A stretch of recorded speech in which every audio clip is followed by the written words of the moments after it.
উনি জুলাই আন্দোলনের সাথেই ছিল। কিন্তু দেখেন এখানে যে কটা লোকে বেশিরভাগই আওয়ামী লীগের লোক ছিল, 28 জনের নাম বেশিরভাগই আওয়ামী লীগের লোক।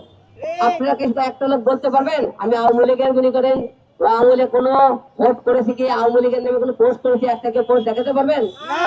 আমি তো যেখানে আওয়ামী লীগের এমপি মন্ত্রী এবং প্রধানমন্ত্রীর সাথে মধ্যে ফাইট করে আছি, তার বিনিময়ে মারও খেয়েছে, আপনারা দেখেছেন কতবার আমি হামলা শিকার হয়েছে। তারপরেও আপনারা আমার পিছনে কেন লেগে আছেন? আমি মনে করেন যেখানে অন্যায় অত্যাচার হয় সেখানে আপনাদের নিয়ে কথাবার্তা বলি, এটাই কি আমরা অপরাধ? আপনাদের নিয়ে কাজ করি, এটাই কি আমরা অপরাধ? তাহলে বাংলাদেশে মনে করে আস্তে আস্তে এই যে দেখেন পাথর দিয়ে মানুষ পিঠে আপনাদের সামনে জনগণ চাইছে কেন দেখে জানেন? এই কারণে দেখে প্রতিবাদ করলে তার মৃত্যু হবে। আরেকজন মুখে দেখছে যে আপনি পাথর দিয়ে মারছেন, গুলি করে মারছেন, ওদের সাক্ষী দেয় না, তার মৃত্যু হবে, নাহলে তার নামে একটা মামলা দিয়ে দেবেন। এই জন্য আজকাল আপনারা কেউ মারলে না ছায়া থেকে দেখে, তাহলে আপনাদের এই মিথ্যে মামলা এই মনে অন্যায়ের প্রতিবাদ করার কারণে। কারণ মানুষের প্রতিবাদ করা বন্ধ হয়ে গেছে কেন জানেন? এই যে মনে সত্য বলে কথা বললে জেলখানা, মামলা, হামলা একটা না একটা লেগেই আছে। এই জন্য সত্য পদে আর কথা বলে না মানুষ। আপনারা আস্তে আস্তে এই দেশটা এই যে মনে করেন 17 বছর তো ধ্বংস হয়ে গেছে। এই 2 বছরের জুলাই আন্দোলনের পর থেকে কথাই কথাই মনে করেন জুলাই আন্দোলন, কথাই কথাই মনে করেন রাস্তায় ছাত্ররা মনে করে রাস্তায় নামতেছে, কথাই কথাই বিক্ষোভ করতেছে, কথাই কথায় কথায় এই মনে করেন 2 বছরের পরে আপনারা দেখেন তো দেশের উন্নয়নমূলক কয়টা কাজ করছে। সংসদে গেলেও কে কি করছে সেটার আপনি পিঠেন। সংসদে গেলে মনে করেন আপনি জনগণের নিয়ে কয়টা কথা হয়, জনগণ নিয়ে কথা নাই। আপনারা এমপি মন্ত্রী কার মারে খাইছেন, কার কি করছেন, কে কি করছে এইটা নিয়ে সংসদে কয়টা দিন দেখছেন দেশের জন্য কৃষকের নিয়ে কথা বলতেছে, বিদ্যুৎ নিয়ে কথা বলতেছে, আপনার মনে করে কর্ম নিয়ে কথাবার্তা বলতেছে, সেসব নিয়ে কথাবার্তা নাই।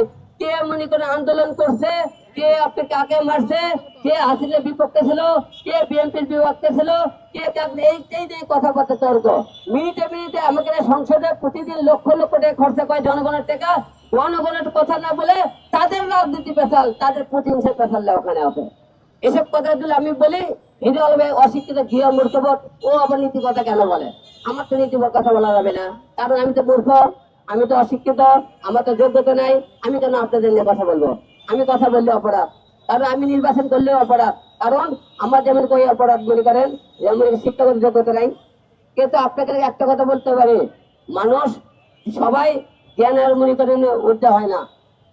আর আপনাকে একটা কথা বলতেছে, কালকে যে আপনি মামলার ঘটনা শুনছেন সম্পূর্ণ মিথ্যে মনে করেন। আর আমাকে একটা ছেলে অনেকদিন ধরে হত্যা করার চেষ্টা করতেছে, আমার মনে সম্মান নষ্ট করার চেষ্টা করতেছে।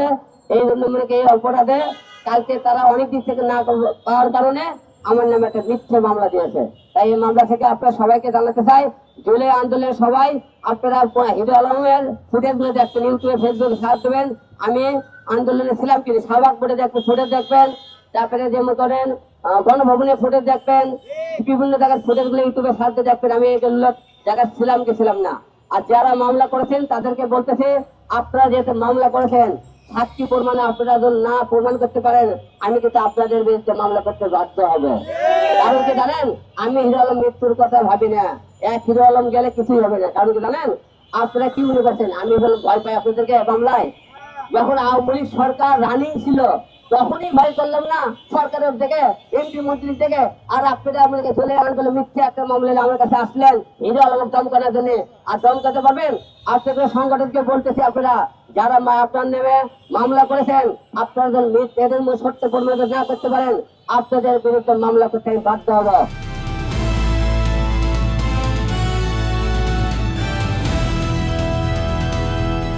দিনাজপুর টিভি, মানুষের জীবনের কথা বলে।